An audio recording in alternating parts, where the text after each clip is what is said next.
Akkam naga jirtanii narfuu bakka nagaan dhuftanii viidiyoo kana keessatti gargaarsa appilikeeshinii maleessa itti moobaayila keenya haala ittiin qulqulleessuu dandeenyu yookiin immoo miimoorii moobaayila keenya akkaataa ittiin firii goonuu kan isinitti agarsiisu hammatuma viidiyoo kanatti obsaan nafa turaa isiniin jedha. Chaanaalii kan koomoo diskiripshinii irratti isiniif kaa'ee jira raddiimaan sabskiraayib gochuudhaan na hordofaa yookiin maatii chaanaalii kan qotitaa isiniin jedha. Amma kallattii qara viidicha wajjin dabarraa turtii gaarii.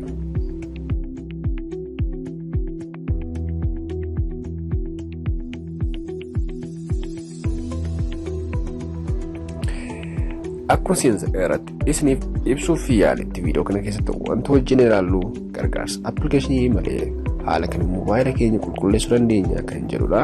Qulqulleessuu yoo jedhu miimoorii bilbila keenya yookiin raamii isaa boost yookiin saffisa isaa dabaluu danda'a.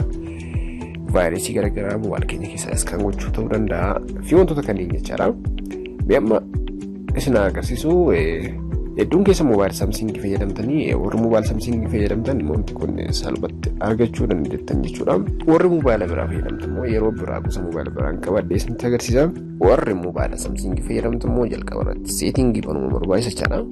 Seetingii keessatti filannoowwan garaagaraa jiran nuti immoo gara gubbaa ol harkisuudhaan isa iddoo device kee jettu kana jechaadha.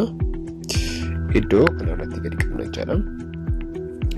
Moobaayila keenya check nu godhaa jira fakkeenyaaf wantoota background garaagaraatti ta'an check godheera.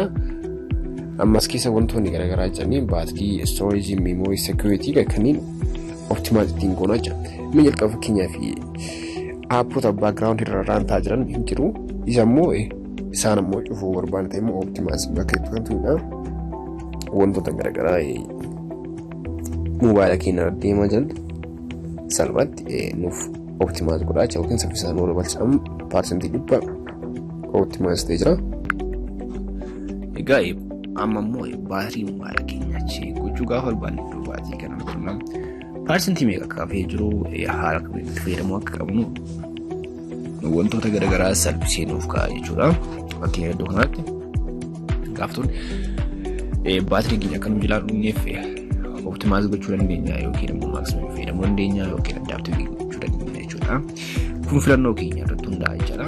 Of duuba gara duubaa yoo deemne immoo storage moobaayilii keenya keessatti